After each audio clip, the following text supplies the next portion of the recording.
दोस्ती या उससे भी कुछ ज़्यादा। थोड़ी देर में मन्नत आदि को साथ लेकर थाने के भीतर दाखिल हुई।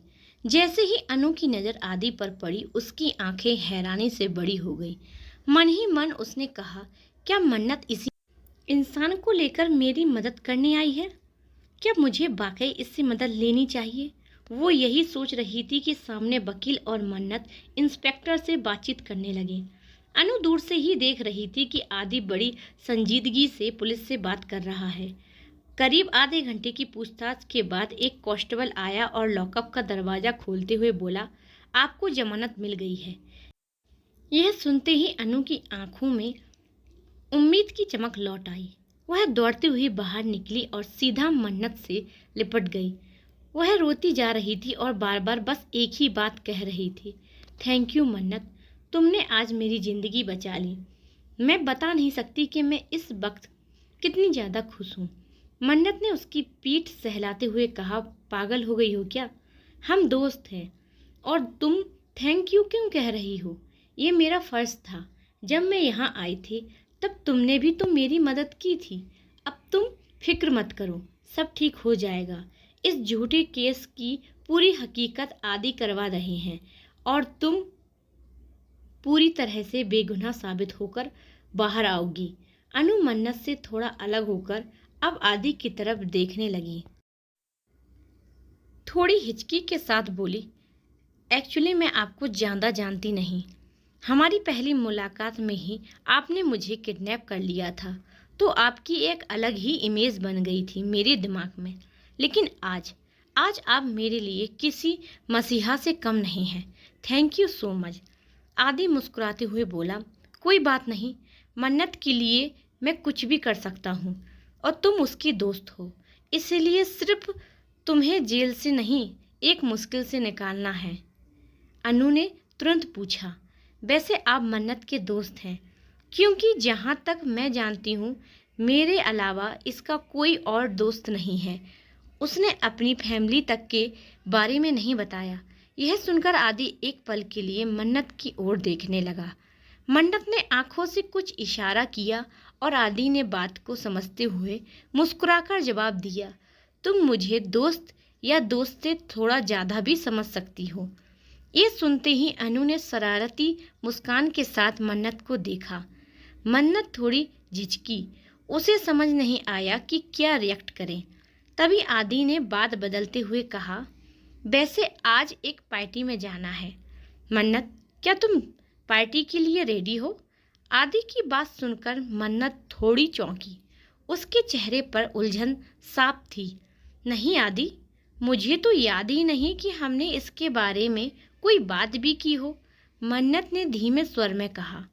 आदि मुस्कुराया और बोला, अब देखो, मैंने तुम्हारे लिए कितना कुछ किया है, तो क्या तुम मेरे साथ एक छोटी सी पार्टी में भी नहीं चल सकती? असल में मैं वहाँ अकेला नहीं जाना चाहता हूँ, इसलिए बस तुमसे कह रहा था। अगर तुम अनकंफर्टेबल हो तो कोई प्रॉब्लम नहीं। मन्नत ने उसकी आंखों में देखा और कहा, आपने जो किया है वो कोई छोटी मोटी हेल्प नहीं थी आदि। आपने मुझे उस अंधेरे से बाहर निकाला है जहाँ से लौटना मुश्किल था। इसके लिए मैं कुछ भी कर सकती हूँ। और रही पार्टी की बात, तो वो तो बहुत नॉर्मल सी चीज़ है। मैं शाम को रेडी रहूँगी, आप मुझे मेरे अपॉइंटमेंट के बाहर पिक कर लीजिए। यह सुनकर आदि हल्के से मुस्कुराया, फिर अनु की तरफ देखते हुए बोला, अपना ख्याल रखना। और फिर वो वहाँ से चला गया। कुछ पल बाद मन्नत और अनु भी थाने से बाहर आ गई। अनु की आंखों में एक अलग ही चमक थी। वह शरारत से बोली, अभी आदि ने जो कहा कि तुम उसकी दोस्त से कुछ ज़्यादा हो, तो क्या मतलब निकला जाए इसका? मतलब आदि तुम्हारा बॉयफ्रेंड है, इसलिए तुम मुझसे उसके बारे में कुछ नहीं बताती हो। मन्नत के चेहरे के हाव भाव पल में बदल गए। उसकी आंखें खुली की खुली रह गईं। क्या क्या कह रही हो तुम? आदि मेरा बॉयफ्रेंड? तुम ऐसा सोच भी कैसे सकती हो? अनु ने मुस्कुराते हुए बालों को झटका और बोली, क्यों क्यों नहीं सोच सकती? वो हैंडसम है, रिस्पॉन्सिबल है, तुम्हारी हमेशा केयर करता है और तुम्हें एकदम बच्चों की तरह ट्रीट करता है। मुझे तो लगता है तुम्हें आदि जैसा बॉयफ्रेंड कहीं नहीं मिलेगा। मन्नत ने हल्की मुस्कान में सिर हिलाया और कहा, नहीं अनु, वो सिर्फ मेरे एक अच्छे दोस्त हैं। मैंने कभी उनके लिए कुछ ऐसा महसूस नहीं किया और मैं चाहती हूँ कि हम दोनों के बीच सिर्फ दोस्ती ही बनी रहे, बस।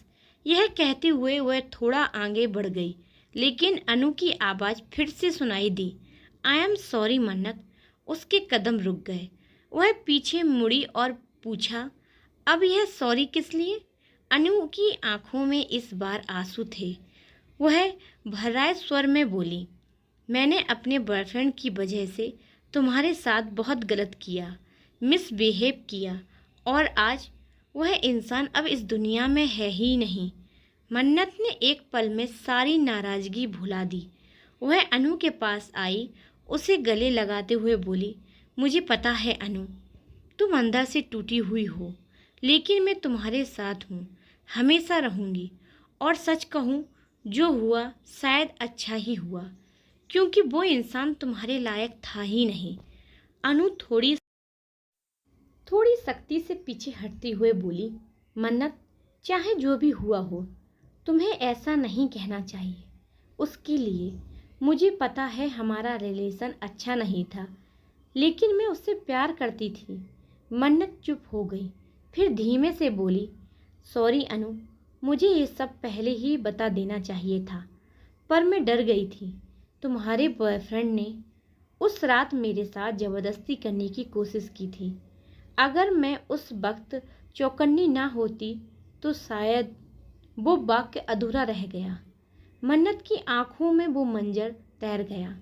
अनु जैसे पत्थर की तरह खड़ी हो गई।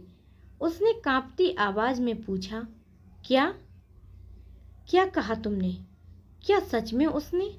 मन्नत ने गहरी सांस लेते हुए कहा, तुम जानती हो मैं तुमसे कभी झूठ नहीं बोलती और मुझे नहीं लगता कि मुझे तुम्हें कोई सबूत देने की ज़रूरत है। यह सब सुनते ही अनु ने अपने सर पर हाथ रख लिया, जिसे यकायक सब कुछ टूट गया हो। हे गॉड, क्या वो इतना घटिया इंसान था? मैं उससे प्यार करती थी और कल तो मैं रास्ते में उसे खुद को सौंपने वाली थी। उसकी आंखों में शर्म और पश्चाताप का तूफान था। सच में जो होता है अच्छे के लिए होता है। थैंक यू गॉड कि मैं उसे खुद को देने से बच गई, और जो कुछ उसके साथ हुआ शायद वो उसके साथ होना ही चाहिए था। किसी लड़की के साथ ज़बरदस्ती करना, उसे टॉर्चर करना, उसे तो और भी ज़्यादा सज़ा मिलनी चाहिए थी। टॉर्चर शब्द सुनते ही मन्नत के दिमाग में जैसे किसी ने वो पुराने जख्म कुरेद दिए हों। उसका चेहरा एक पल को फीका पड़ गया और आंखों में डर की हल्की सी परछाई उतर आई। उसने खुद को संभाला और कहा, अब हम इस बारे में बात नहीं करेंगे। ये सब याद करके मेरी रूह कांप जाती है। चलो घर चलते हैं। दोनों टैक्सी की तरफ बढ़ने लगी। तभी अनु ने कुछ याद करते हुए पूछा, अभी तुमने प्रिंस का नाम लिया था, ये प्रिंस कौन है? मन्नत के कदम वहीं रुक गए। उसकी आंखें चौंक गई, मगर उसने खुद को संभालते हुए जवाब दिया, नहीं, तुमने शायद गलत सुना है।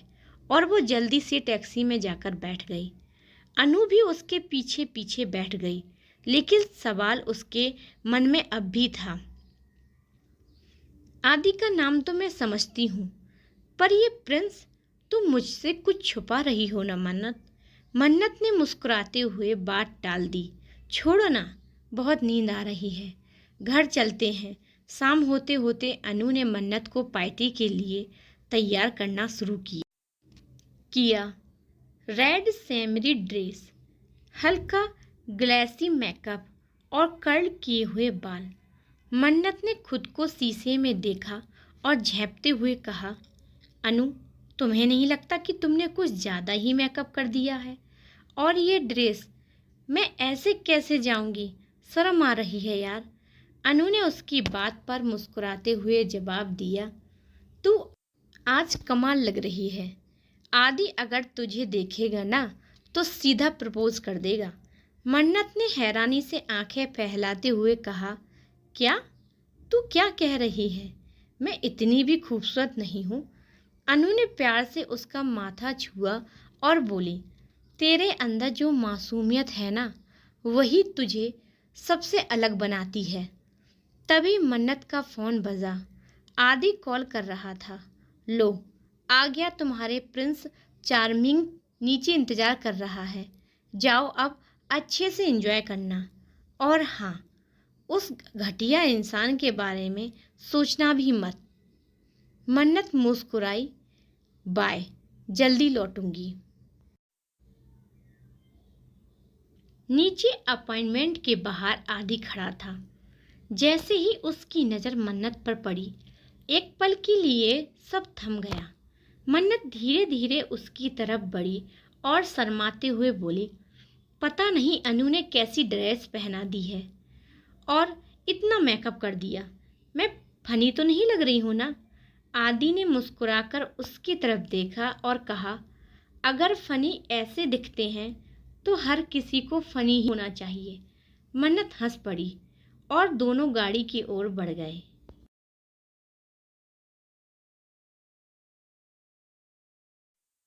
आदि बस उसे ही देखे जा रहा था।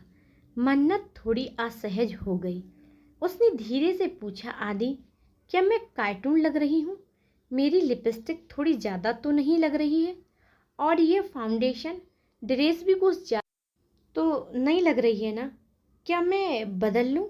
पर आदि अब भी बिना कुछ बोले उसे ही देखे जा रहा था। मन्नत को कुछ समझ नहीं आया कि वह जवाब क्यों नहीं दे रहा है। उसने हल्की सी मुस्कान के साथ अपने दोनों हाथ उसके सामने लहराए और बोली, हेलो, आप होश में हैं या नहीं?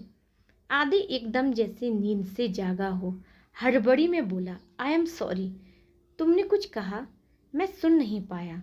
मन्नत ने मुंह बनाकर कहा, मैंने 2 बार कहा और आपको कुछ सुनाई नहीं दिया। कोई बात नहीं, चलिए पार्टी में चलते हैं। वैसे भी मैं काफ़ी लेट हो गई हूँ। अचानक आदि उसके और करीब आ गया। मन्नत का दिल एक पल के लिए जोरों से धड़क उठा। उसने तुरंत कसकर अपनी सीट बेल्ट को पकड़ लिया। उन दोनों के चेहरे के बीच बस 2 इंच का फासला था। मन्नत अपनी बड़ी बड़ी पलकें झपकाते हुए आदि को देख रही थी और आदि भी बस उसे एकटक निहार रहा था। एक पल की चुप्पी भी। फिर मन्नत ने धीमे से हकलाते हुए कहा, आदि, वो मैं। तभी सीट बेल्ट की क्लिक की आवाज़ आई। मन्नत का चेहरा अचानक लाल पड़ गया। उसने तुरंत नजरें चुरा ली और बुदबुदाई, मुझे क्या हो गया था? मेरा दिल अजीब तरह से क्यों धड़कने लगा था? फिर बिना आदि की तरफ देखे धीरे से बोली, कुछ नहीं, चलिए जल्दी। आदि मुस्कुरा दिया। कार स्टार्ट करते हुए उसने कहा, बाय द वे, तुम आज बहुत खूबसूरत लग रही हो। ये सुनकर मन्नत का दिल फिर से धड़क उठा। आदि का करीब आना, उसका देखना, ना जाने क्यों पर मन्नत को अच्छा लग रहा था। उसने कुछ नहीं कहा, बस हल्का सा मुस्कुराकर अपना सिर मोड़ लिया और खिड़की से बाहर देखने लगी। आदि कार लेकर निकल गया। कुछ देर में कार एक भव्य 7 स्टार होटल के सामने आकर रुकी। आदि सबसे पहले उतरा। फिर उसने मन्नत की ओर का दरवाज़ा खोला और अपना हाथ आगे बढ़ाया। मन्नत ने उसका हाथ थामा और अपनी ड्रेस ठीक करते हुए धीरे धीरे बाहर उतरी। होटल की जगमगाहट और माहौल देखकर मन्नत थोड़ी संकोच में थी। आदि ने उसे अंदर ले जाते हुए कहा, यहाँ तुम्हारा सामना कुछ ऐसे लोगों से होगा जिन्हें देखकर तुम्हें खुद को संभालना होगा। तभी समझ पाओगे कि तुम सच में बदल चुकी हो या नहीं। मन्नत थोड़ी उलझन में पड़ गई। उसने धीमे से पूछा, मतलब आप ऐसा क्यों कह रहे हैं? आदि ने गंभीर लहजे में जवाब दिया, क्योंकि इस पार्टी में कुछ ऐसे लोग हैं जिनसे तुम्हारी मुलाकात होने वाली है और शायद चाहकर भी मैं तुम्हें रोक नहीं पाऊंगा। मन्नत को अब भी कुछ समझ नहीं आया, लेकिन उसने चुपचाप सिर हिला दिया। आदि के साथ वो धीरे धीरे अंदर की ओर बढ़ गई। पार्टी हॉल बेहद भव्य था। हर कोने में रौनक थी। बड़े बड़े बिजनेसमैन, टारकून, फिल्मी सितारे, पॉलिटिशियन और नामचीन लोग मौजूद थे।